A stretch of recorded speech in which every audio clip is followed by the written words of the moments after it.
ये कहानी है 30 वर्षीय लड़की बानी की, जो एक मध्यम वर्गीय संयुक्त परिवार में पली बड़ी थी। परिवार से कभी किसी भी प्रकार की रोक टोक नहीं की थी किसी ने, पर बढ़ती उम्र के साथ घर वालों को बानी की शादी की चिंता सता रही थी। इधर बानी एक वेल एजुकेटेड इंडिपेंडेंट लड़की थी और एक कॉरपोरेट सेक्टर में कार्यरत थी। श्याम वर्ण के होने के बावजूद बेहद आकर्षित चेहरा था, घुंघराले घने बाल थे और वो आधुनिकता और संस्कृति का मिश्रण थे। आइए सुनते हैं इस कहानी को बानी के नजरिए से।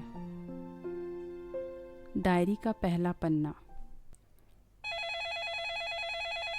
या the report is ready, give me a minute, I will send you this. या ओके श्योर। उफ, ओ गॉड, 5 बज गए। जल्दी से मेल कर देती हूँ बॉस को और फिर पैकअप। हाय दी, बस मैं ऑफिस से निकल ही रही थी। आपके घर आऊँ? Is everything fine? ओके ठीक है, चलिए मिल के बात करनी है। मुझे समझ आ रहा है।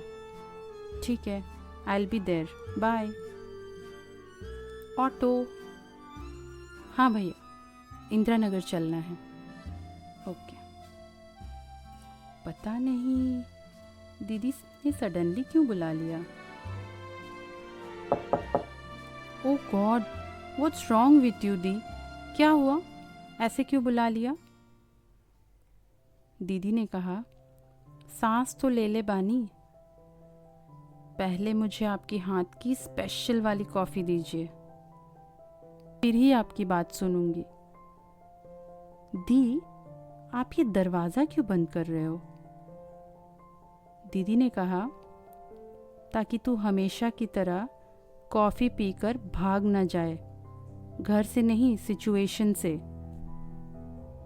If you are going to talk on marriage, I am out of it. कल वैसे भी मेरा प्रेजेंटेशन है। दीदी ने कहा, तेरी कोई पर्सनल लाइफ है भी या नहीं? नहीं है, खाली दिमाग शैतान का घर होता है। मुझे अपने साथ टाइम स्पेंड करना पसंद है और मेरी लाइफ बहुत सॉर्टेड है दी। रात को बड़ी चैन की नींद आती है मुझे, which is the top most priority. दीदी ने कहा, मार खाएगी तू बानी।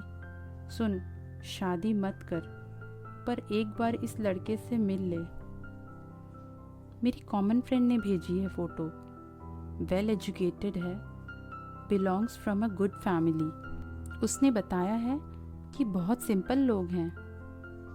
मैंने कहा, मैं मना कर रही हूँ दीदी, नो डाउट अच्छे होंगे वो लोग, वो लड़का भी बहुत अच्छा होगा, बट जब मुझे शादी करनी ही नहीं है तो इन सब का कोई मतलब नहीं।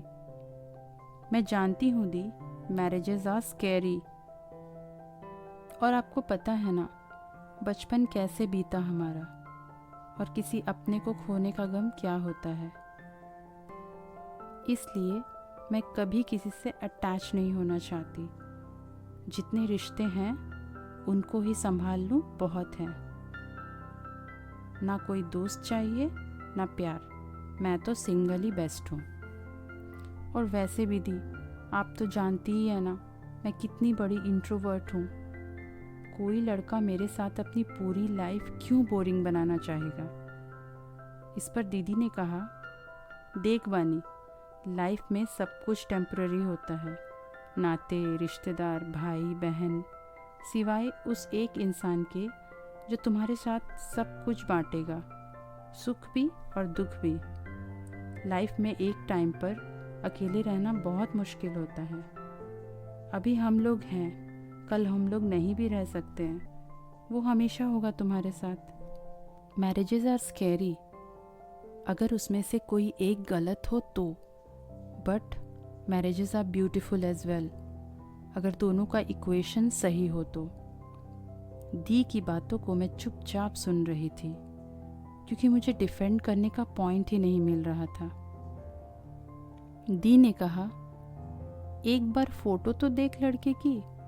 देख, प्रोफाइल भी अच्छी है, जॉब भी अच्छी करता है, एज डिफरेंस भी ठीक है, दिख भी सही रहा है। एक बार ट्राई कर। दी, आपको पता है मेरी चॉइस कैसी है, टॉल, डार्क, हैंडसम। मैंने उस फोटो को हाथ में लेते हुए कहा, ये ना टॉल है ना डार्क है, हैंडसम ठीक ठाक है, तो मिलना कैंसिल। दी, प्लीज़ ये मत करो आप। दी ने कहा, खुद तू 5 फीट 2 इंच है और चाहिए तुम्हें 6 फीट।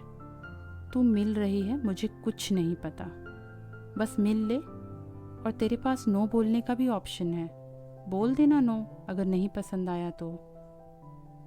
मतलब मानोगे नहीं आप, मेरी 1 दिन की लीव वेस्ट करानी है आपको। दीदी ने कहा, बिल्कुल नहीं मानूंगी, और कॉफ़ी मग मेरे आगे रख दिया, क्योंकि उन्हें पता था coffee is strength as well as weakness of my life.